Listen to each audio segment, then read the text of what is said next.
Welcome back to Driven Daily. One of the projects that we've been working on over the winter is a pit bike that lives inside the race support vehicle. Essentially, we have a couple of miles that we need to span between our campsite and the start line or the staging area at certain race events. And trying to walk that in a race suit sucks. It just sucks. So we picked up a small $500 125cc pit bike, which is a non-street legal dirt bike. What's really interesting about this is how inexpensive it is. It's $500 plus shipping to your door, and that's brand new.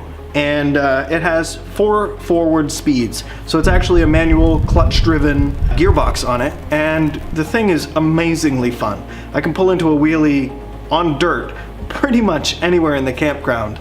And the park rangers are really happy about that, so I don't do it as much anymore.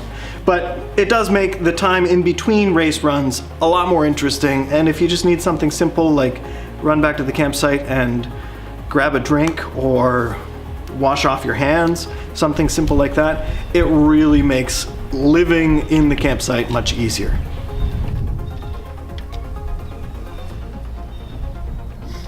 We have a little bit of work that we need to do on that. We've got to change the fork oil, and I'd really like to add some lights to it for this season so that we can ride around at night.